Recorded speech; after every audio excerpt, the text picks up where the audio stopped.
And if you want, if there's questions while I'm going, please feel free to ask them out. But I'm going to just kind of continue barreling through this. It's a whole lot of stuff to show.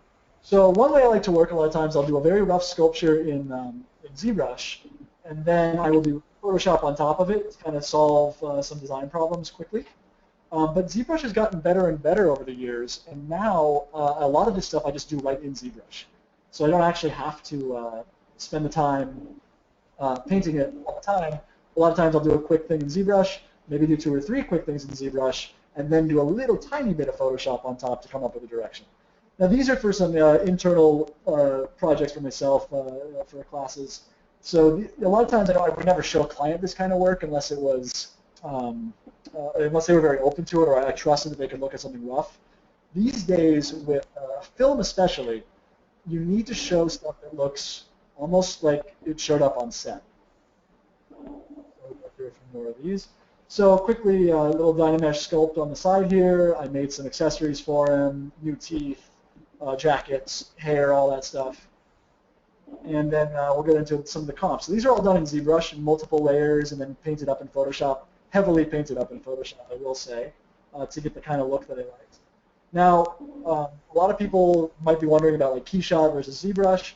I use Keyshot a lot these days, especially for film projects. I still have a real love of the ZBrush design because it really stays a little bit truer to the artist. And I find that you can really see style show up more.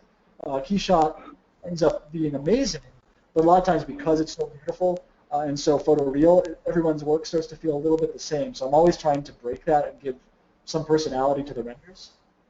A couple of things you can see. There's some of those zombies we serve, I guess the Dementors. This was for a Harry Project kind of redesign thing. And there was Fenrir, all comped together. And these were all done in ZBrush just by doing multiple comps, putting them in Photoshop, painting them all up. Really, probably my favorite part of the project process is really once you get the sculpt to a nice point, bringing it into Photoshop. Oftentimes, I almost jump into that too soon because it's to me the most fun. And the more you put into the sculpt, of course, the better it's going to look. But when you're doing stuff quickly, it can be great. And speaking of quickly, this is for the sizzle reel that I mentioned earlier for Snow White. And these were each done in a day together for these weird tree, not ents, but very similar, I guess. So there was a couple different design directions. The one on the left there is the first one I did, which was a lot of fun to do. We went out and took pictures of different trees and things like that. And I quickly sculpted the whole thing up. But then we got direction that it was supposed to be more of like a kind of shriveled old man with roots kind of going through him. So you see on the right there that we had another pass on that. And then very quickly in Photoshop doing iterations on how the head treatments could be. More human, less human, more embryonic. But this was all very, very quick work. Basically done in a day. They picked one, and then we didn't even 3D print or mill these things out. They just jumped right into sculpting them. But these guys were for Cowboys and Aliens.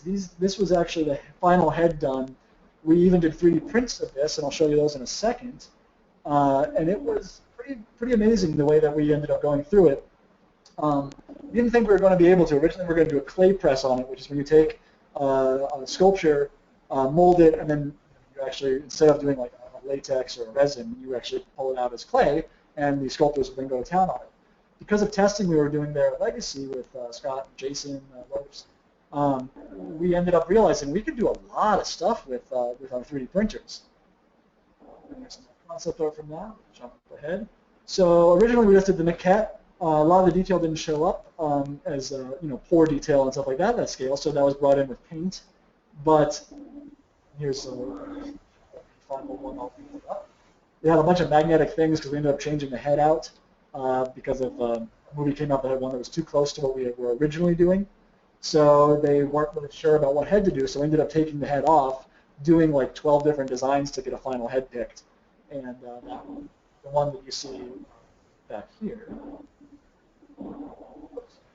that was the final head that we went with, the bulging eyes and the crazy mouth and the little breathing cheeks and all that. But yeah, it was a really, really fun project. This was one of my first jobs at Legacy where I was just only a designer, went in from the initial sketches all the way to taking it to the final, going on set, puppeteering. It was a pretty amazing project.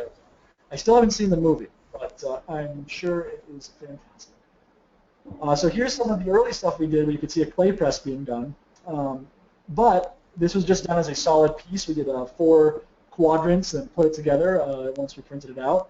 And then they did a clay press on it, but then they changed the head design, and we went back in and re-engineered the whole thing. And as you can see here, here was kind of the final one. So we did the whole front of the face.